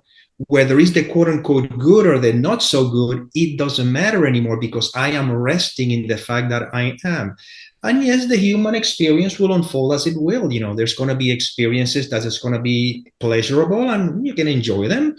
And there'll be experiences that are not going to be pleasurable and they don't have to be necessarily be enjoyed, but there's no judgment about either or because I am. And that in the end is where I always try to keep pointing to, so you realize that it's just being, and then life unfolds. That's why the Course says pleasure and pain are equally illusory. So This is a dream of duality. It's the dream of birth and death. It's the dream of pleasure and pain. And pleasure and pain are just going to swing. And they're going to constantly swing as long as there's a body. There's going to be pleasure and pain. That's not going to end, right? But that's not the cause of suffering. The cause of suffering is the belief that I should be having a different experience in this moment rather than the one that's here. And that's because the insane voice talking to itself is telling me that. The values from the past are telling me that. And what the Course is teaching is, listen, the end of suffering is when the present circumstances and experience and emotions are allowed to be exactly as they are. Now there's no suffering. Now there's no suffering. So in the Course it says, perhaps it will be helpful to remember that no one can be angry at a fact. The fact is, grief is coming up here in this moment to be seen. The fact is, the body has intense sensations going on. The fact is, the World War III has started out. Well, so what? Because the fact is, nobody can be angry at a fact. It is always an interpretation of a fact that creates all the problems. So even if World War III breaks out in this moment, remember, silence is the great destroyer of illusions. What would be here if I'm watching all of that in silence? Exactly. It's just perfectly. Again, suffering is Yeah, the interpretation. The fact is what happens. yeah, So the fact is I am. yeah, Whatever thought I superimpose as the I am is the interpretation, which leads yes, to either suffering, or pain, or pleasure, or whatever the case may be. But in the end, the peace that surpasses all understanding is, once again, the fact that I am, rest in this. And yeah. And along the same lines, we talked during the week for actually our 4.5 hour conversation, which still I shocks me. remember, um, it was you mentioned how Bob Adamson in Australia said the same thing. Can there ever be a problem in this moment if I don't think about it? Can there be exactly. suffering about the sensations in my body if I don't think about them? Can there be suffering over the sadness that's here if I don't think about it? Can there be suffering over the grief if I don't think about it? Bizarrely, the answer is no. We think experience is the reason for our suffering, but the Course is emphatic. The reason for the suffering is your resistance to experience, your belief that this moment should be different than it is, that salvation is not in this moment, that the mind tells me it's in the next moment when I have a different emotion, but it's not. Salvation is discovered when this moment is forgiven, when this moment is allowed to be exactly as it is, without grasping and without grievance. What will be here in this moment when I let all things be exactly as they are? And we say I am, but we're not talking about that as a thought. We're talking about that as the experience of beingness that's here before a story is added to it. Exactly. Yeah, That's the I am. yeah. And what the Course is talking about in terms of the holy instant, in terms of becoming, the Course does use the terms awakening. How can the Son of God awaken from the dream? It's a dream of judgment. So must he judge not and he'll awaken. It's always this moment accepted as though I chose it. Mm-hmm.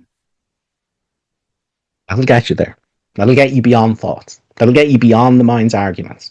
Is that every moment must be accepted as though it's what I chose. And as the dreamer of the world, you did. As the dreamer of the dream, there's no one else to blame. And so the correction from within the dream is, but what if I let this moment be, including the messiness and the sadness and the grief of the whole thing? What if I just met this as though I chose this? Yeah, and that's something beautiful that you just reiterated it, because that's, again, we're going back to what we're pointing to here. Me, the character, I don't choose anything here. I don't have No, that power. no. However, the mind that is dreaming me is the one that chose all this. Is the one that supposedly, because even when the Course says the dream of separation, it seemed as if it has occurred, but it never did. However, within this context, the mind that is dreaming all this is the one choosing all of it. What we're experiencing right now is the consequence of a choice that the mind is making, and now the experience of the individual reflects that choice.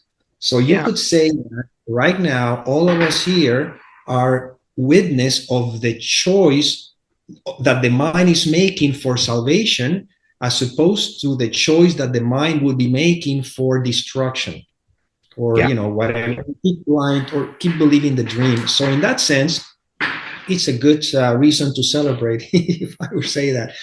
At the beginning, it may not appear that way, because when there's such an identification with a strong sense of identity, of course, it seems that who am I? Where am I? I mean, what this world is about? I mean, nothing can fulfills me, and all that kind of stuff.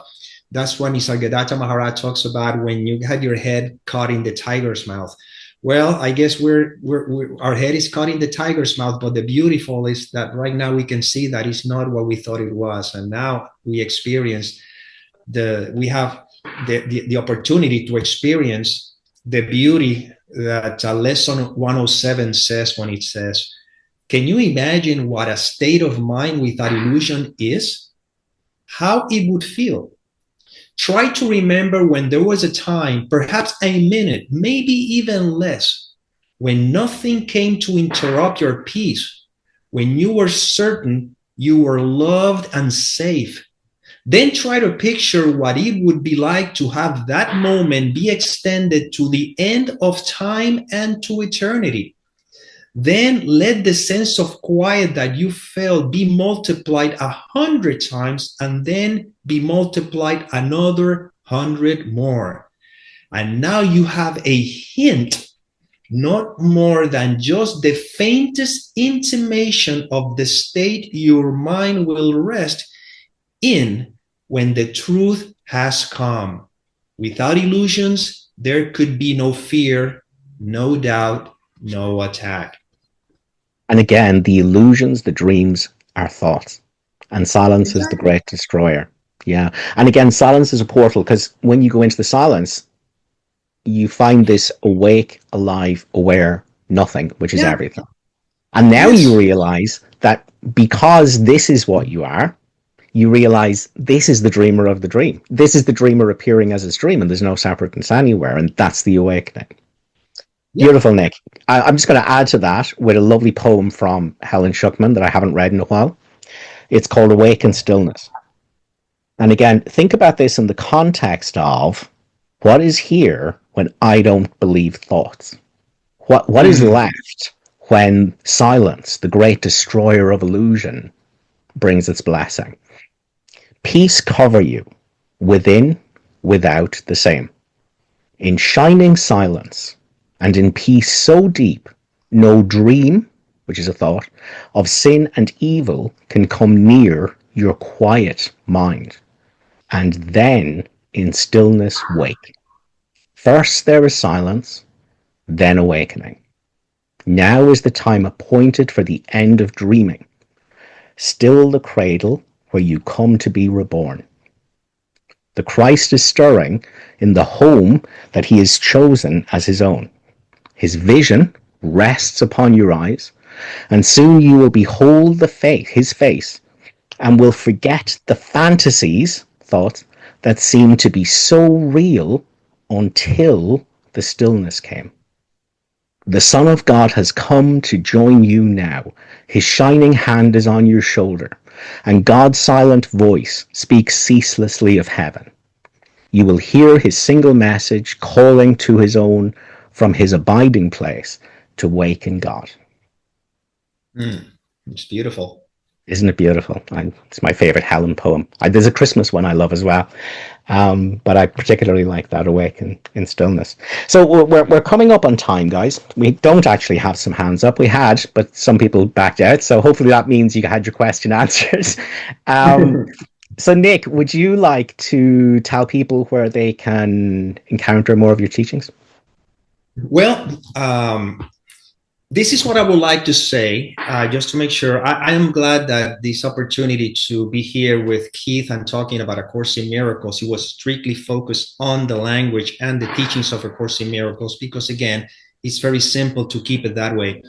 Now, I have a channel which is called The End of the Search in YouTube, but the channel is not about A Course in Miracles. It's about non-duality in general, meaning that if you hear me saying some things in here, but then in that channel, you notice that I kind of say some things that they're coherent with where the message is pointing to. But again, I just made it sort of like more open, available, so to speak. So because it's pointing to the nature of our being. There's one that's always the same. So just want to make sure that if you happen to run into that, don't think that there's maybe any inconsistencies. It just so happens that I felt that A Course in Miracles is life. That's my what can I say? It's my life.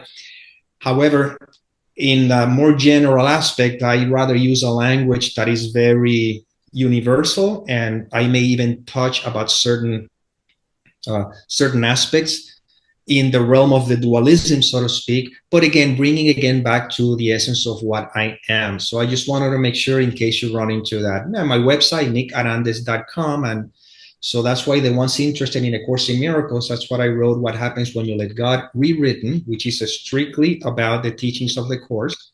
And then, oh, there you go. He's sharing that. And the other books that I have written, of course, are more just non-duality, but are pointing to the same thing. So it just in case, just so you know. But in this particular meeting, I'm very grateful that we can actually we're able to talk strictly about the teachings of the course with the language of the course, with people who understand where this is, where the language is pointing to. I guess that's pretty much it. And I think that one drop. Blink has a question, or you have a hand over there for a while, or somebody Well, else? just we'll come to Bill in a second. Okay, I'm sorry. So just to say that I don't recommend many books in the group or on the podcast, but you might recognize that book as one of maybe 3 course books that I've ever recommended. That's Nick's book. It's a beautifully succinct, short, concise, direct pointing to the truth of A Course in Miracles, just like Nick was doing today. I thought it was great, and that's why I did share it at the time. So you can get that on Amazon. We're quite short on time, so Bill, could you make it nice and concise? My lovely assistant Eli will send you an invite to take yourself off mute, Bill. Yes, bless brothers. I will make it very concise. Nice to meet you, brother Nick. So awesome. Thank you, Keith, for putting me in contact with another one that is fully on the level of the course. That's what I love. And you teach with the course. I can't wait to look at your program, Nick. I'm going to very much look at that. And I know that you are guided by the Most High. And I'm looking forward to checking out what you're doing there, because I want to join both of you in the distribution of this knowledge that would allow us to receive our birthright of peace and joy. I have a quick question, though, because what the course is asking me to do is to ignore all thoughts that are going on in my mind. Right now, my mind is working on a mission, like, you would know if you've seen last week that I was in the Caribbean, and I was called back for the immediate ascension of my mother. She ascended on Valentine's Day. She was 94. Sorry for your loss, Bill. Yes, thank you. I accept it 100%. I feel no grief. I will not allow my thoughts to allow that. I'm not feeling it. If they did feel it, I would honor it, because you asked me to honor whatever I'm feeling. But I don't have any, because I know that we are perfect, and this is nothing. So I won't allow it. My question, though, is, if I do not allow my thoughts, which is the rebuild I'm being initiated to do after the hurricane in Jamaica, if I'm not listening to my thoughts and I can't plan anything, then that must stop, because that really can't go on if I'm not listening. Nothing can go on. I'm worried about that. Well, look, Bill, stopping listening. Remember, what we're not saying is that thoughts are the problem. We're saying identification with thoughts is the problem. And what we're also saying is that not all thoughts are problematic. The problematic thoughts are the selfing thoughts and the seeking thoughts and the grievance thoughts that are automatic. This is the compulsive thinking that's going. It's the judgmental mind. It's the one that's mad for interpretation instead of acceptance. Now, when there is acceptance and when the judgment stops, now the mind can be a vehicle for insight, for intuition. Okay? So, we're not saying that we're not launching a war against thoughts. That's never going to work, right? What we're saying is it's the identification with thoughts. It's the backwards extrapolating of an ego that's seeking and resisting from thoughts that's problematic. We're claiming identity back from thoughts. And when you claim identity back from thoughts, thoughts are now a tool that you pick up and use for a purpose, or that can be a vehicle for insight, for intuition, but not for getting sucked back into mad analysis and compulsive thoughts that you can't turn off. That's the only problematic thing. When thought isn't compulsive, then it's now a device, it's a tool. Like the body, it's a communication device. And I mean, you're never going to be able to get away from using thoughts to do your taxes, or to build a rocket ship, or to make a shopping list. Then there's still, but you see, now thought isn't using you. You see, you're using thought. That's the difference. So thought is always, so again, the mind, you know, is an interface with the world. The problem is the selfing, the self-reflective nature of thoughts that makes you misperceive what you are.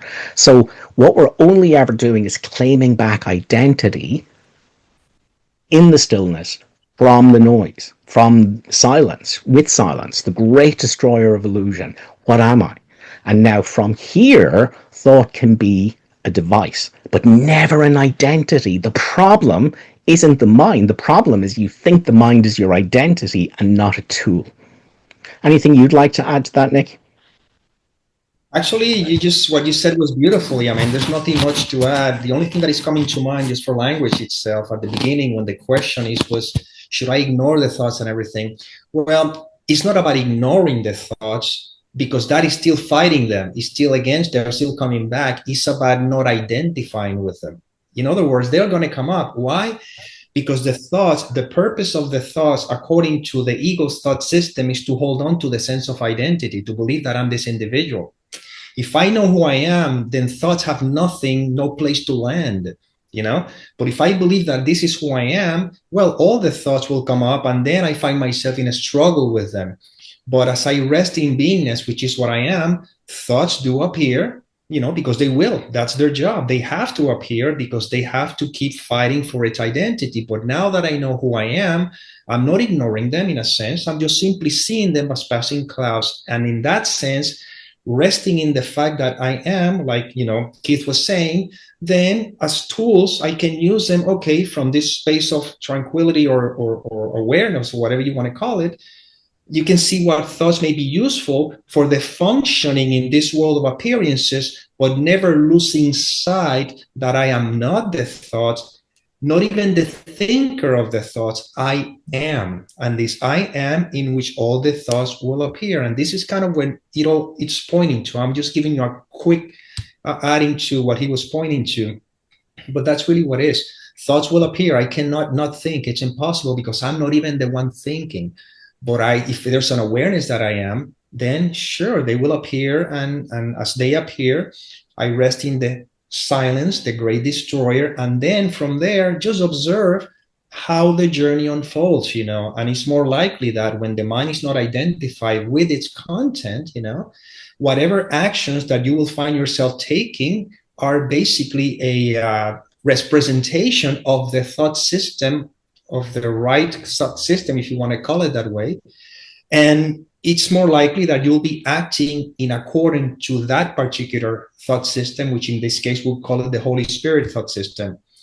And you'll do whatever you will feel inspired to do. You'll do whatever needs to be done, but from that space, you see, as opposed to from a mind that is so identified with this false sense of self. So again, when there's a recognition that I am, now just thoughts is like everything. Sometimes the days will be clouded, sometimes they'll be sunny, but it doesn't matter because I rest as I am. And I think this is at least where this is all pointing to. But I think that everything that Keith said was just right to the core, beautifully, you know. And just one more thing to add, Bill, is that the one thing we don't want to do is to have a new thought that says, I don't have grief because I won't allow thoughts to do that. So we are here. Language is tricky. Okay, the mind that's dreaming the world is transmuting sadness, guilt, fear, anger through the dream figure. Okay, so we're not ever, even though we say let the mind do whatever it wants, it's not you. Don't identify with the mind. Don't let it become identity. Don't think the tool is you, because that's suffering. Even though we're saying that, we're never ever saying to look away from emotions. In actual fact, the purpose of not getting involved in the mind, not losing our identity to it, is so we can meet the emotions that need healing in ourselves without the mind telling stories about them. So we never want to have a goal that says, I won't feel grief. I won't feel, you don't ever want to. But if there's sadness in your mind, you want that to come up and you want to be with that and you want to honor that and meet it, you know, without the mind's stories. That's what this is all about. So I would say, please don't have the idea that you shouldn't grieve. I would say whatever comes up, honor that. Be with that, meet that. But in your honoring of it, don't let the mind tell stories about it. Have that direct experience of sadness, of loss, because that's what this is all about. That's how you heal your mind. It's not by believing a thought that you shouldn't feel a certain way. Does that make sense, Bill? Yes, but then every time a story comes in, tries to come into my mind, I let it go right away. So there are no stories that can come into my mind. So I can't really get into the grief, because for me to get into the grief, I would have to start remembering and allow stories to continue to talk and bring me into a state of grief. But I won't even allow the thought, this is the path that I feel that I'm on. Bill, all of this is still mind activity. So just let the great destroyer come in, the silence, and let whatever is here be here. But don't get involved in these new thought patterns. I'm not allowing thoughts to have a foothold. Is a thought. So that's the trap that we can so easily fall into. So remember, silence is the great destroyer. But silence facilitates actually the direct experience of your emotions in this moment. Okay. Yeah, there's one thing that I would like to add, that again, because the frame of time that we have right now is that this is an invitation that I usually suggest.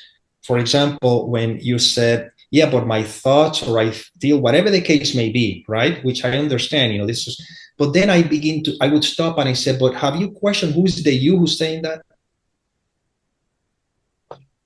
You see, you have to go back to the you to tell me all that story, you know?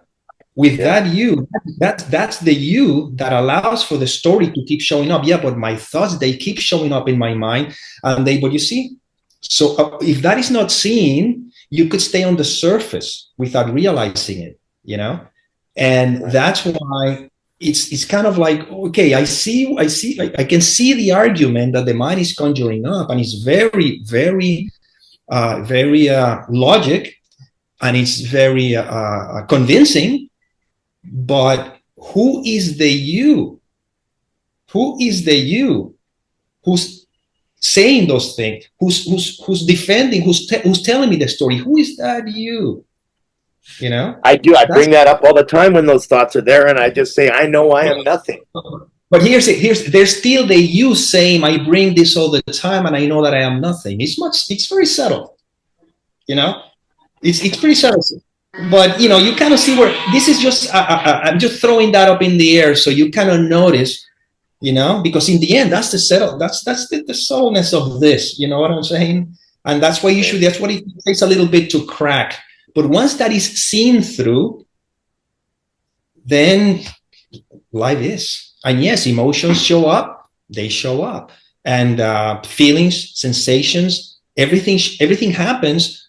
But there's not a sense of me who somehow takes either ownership or identified with it, you know? And this is something that I'm using to point to. This is not something for you to understand and try to say, I understand, because if you say, I get it, I'll say, and who's the you who's saying that gets it? You see, so we're going to get wrong. We're now stepping into, so again, this is just a quick thing over here, you know, it's just to keep that in mind. But I think that everything that Keith suggested was beautifully, because it helps at the level of the understanding. But at some point, you know, we're going to have to jump from the 10-meter platform. You know what I'm saying? And I'm inviting you to see the one that's still okay, but I want to see how it's going to feel when I get to, you know what, just keep walking. Just keep walking. Keep walking. Breathe in, trust, you know. It's so that's kind of like I always usually kind of remind, you know, okay, yeah, but let's look at that, you know, just a pointer, just don't worry about it. It's just an invitation to go a little bit deeper, Bill, and again, to never forget that salvation is the escape from concepts, including the concept that I'm doing this with my mind and I'm going to get to a certain place and my emotions will be, these are all concepts. You see, again, what's here in the silence? Is there any spiritual path? Is there anyone on a spiritual path? Is there anything to attain? Is there anyone to attain it? When the silence comes, when the silence comes, is there anyone on the ladder? Is there a ladder? See, this is the invitation, is to go all the way. So, the biggest practice in the beginning is learn to recognize thoughts as thoughts. Because we're so identified with them, we don't even think we're thinking them and that there's thoughts going on and I have a new concept and I'm going to do something and get somewhere. And we're just in the dead thought world. We're in the illusion. We're in the wild illusion. So it's just that invitation to keep noticing, oh, this is another thought. Who would I be without this thought? And the next thought comes in and it goes, yeah, but maybe if I do this, and you go, but that's a thought. You see? And so, and we're really just getting better at recognizing and allowing a thought to just be a thought. It doesn't mean anything. It's not reality. It's just a thought. But we have to unpick a lot of thoughts, so it's just to be aware of how sticky thoughts are, Bill, just how sticky they are. And the false self is always backwards extrapolated from thoughts. It's like the thoughts come and then there's a me that's thinking the thoughts. If there was no thoughts, would there be a me? Would there be something with a story? Would there be a journeyer? Would there be someone on a journey? If thoughts stop, all that stops. That's why silence is the great destroyer. So again, remember, salvation is in this moment or nothing. All right? Because there's only this moment, except in the thought world where there's stories about a past and future and someone that's moving through time. But that's not reality. That's only in thoughts. It's at this moment complete salvation is offered you. Not when you do gymnastics with your mind and you fight your thoughts off and you it's none of that. See, that's the trap. So the invitation is to see that and go, but what would the great destroyer bring? What am I in this moment without any of these concepts? And then learn how to rest here as this, not in this. There's no one in it. Learn how to rest as what you already are here when you're not getting hypnotized by thoughts.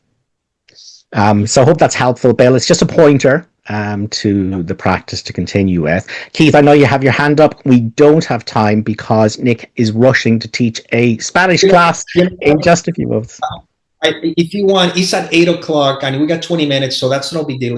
Okay, once you're happy, Nick. So Keith, my lovely assistant Eli, will send you a request to take yourself off mute and we will have you be our finale. Yes.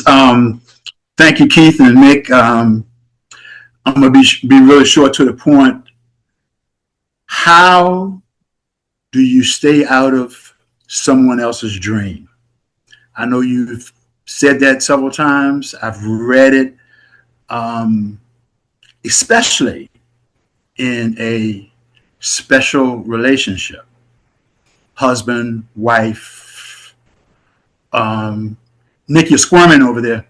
No, I don't know how yogis can do it. They can sit with their legs crossed. Man, my legs were killing me. I had to just kind of sit like yeah.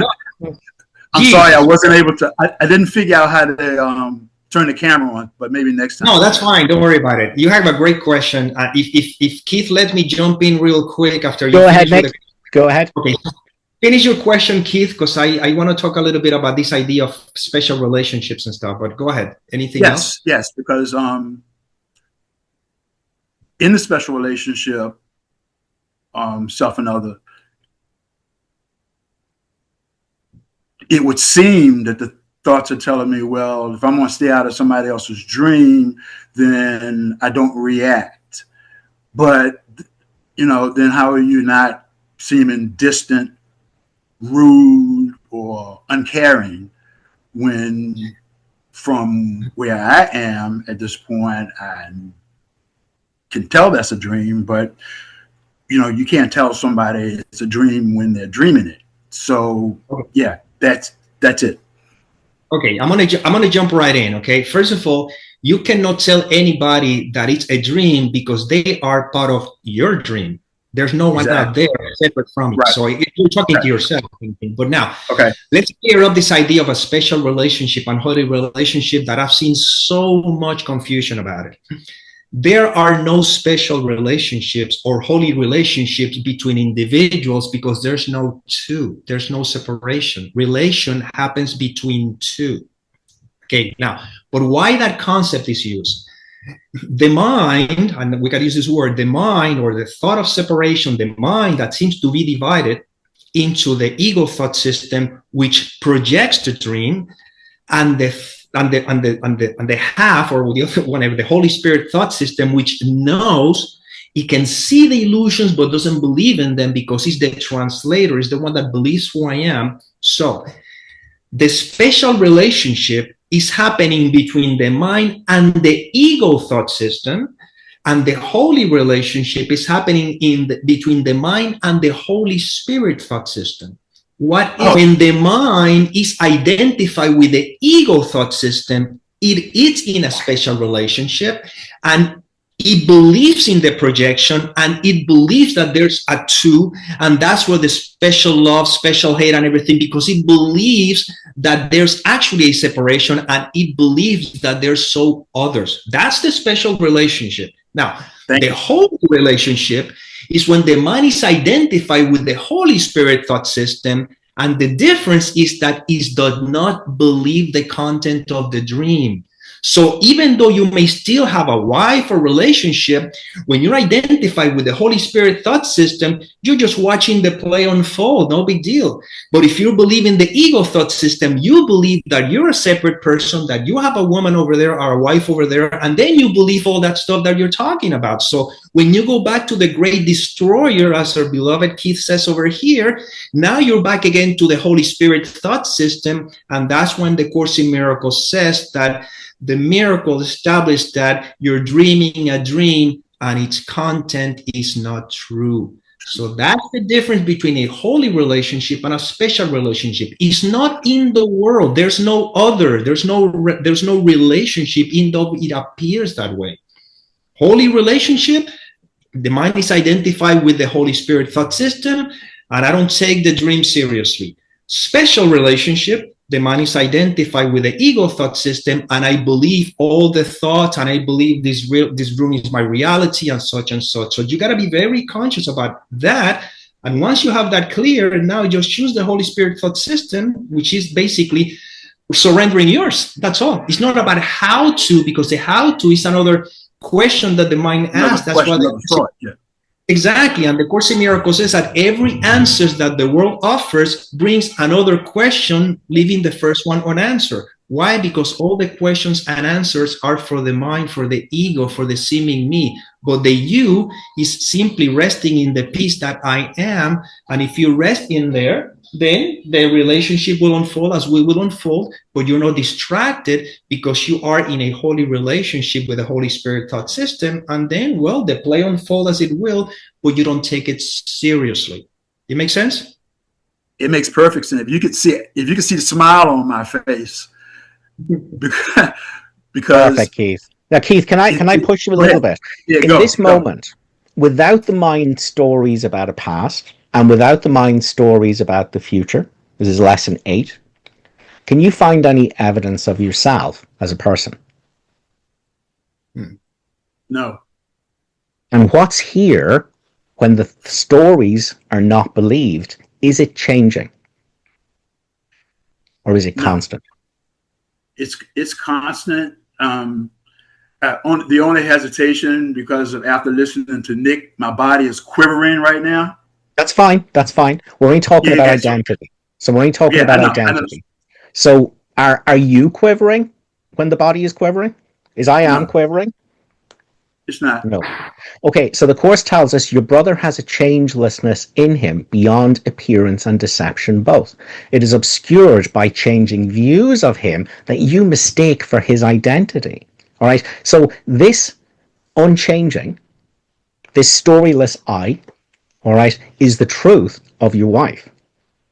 Now, you project stories. The insane mind, you let it project stories onto your wife that she is the changing. She is a body.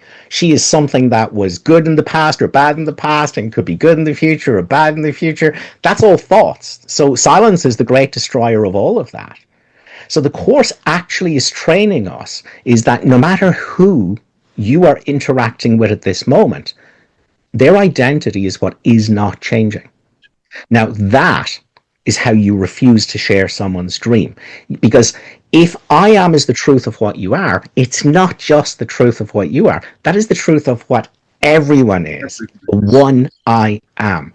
So by you, as Nick has been saying all the way through, disidentifying from the wild illusion mind, not shutting it up, not fighting it, not trying to fix it, not trying to change it, but disidentifying from it to know what isn't changing in you. Now identity is shared. This is what isn't changing in your wife.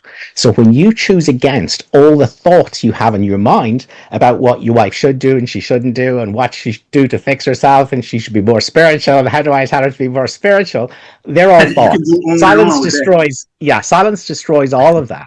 And now, when you stop getting involved in that, the changelessness is known as what you are. But when I'm healed, I'm not healed alone. It is not just what I am, it's what my wife is also, and all is well in this moment. Now you are not sharing the dream of Keith or the dream of Keith's missus. You are sharing an identity as the inviolable, as the invulnerable, as the quiet in the midst of the turmoil. So you've accepted salvation for you both. Now from here, it is guaranteed and automatic that anything that comes will be kind and helpful and loving, and it will meet someone where they're at, and it will just be kind. It will just be helpful. It won't be beating them over the head with A Course in Miracles, I can guarantee that, but it will be whatever is helpful to express love in a way it can be received in this moment. And that's how you do not share someone's dream. You refuse to see them as a body. You refuse to see them as the changing. But the way you first have to, the Course says you can't give what you haven't received. The way you come home, the way you come home to the truth of I am is by accepting your wife exactly as she is. Correct. Not listening to what thoughts have as a running commentary. Remember Nick's lovely definition of forgiveness. Forgiveness is the consequence of not believing the contents of the mind. Now there is the unchanging here, and that's what we are together. Now that's the holy relationship. Yeah. That's what I'm looking for. Perfect. That's what I'm looking for. Excellent stuff, Keith. Thanks for the question. Nick, thank you for joining us today. Thank you for staying a little bit later. We have a habit of going later here. Thank you. Guys, thanks a million for joining us. Everyone have a wonderful Sunday.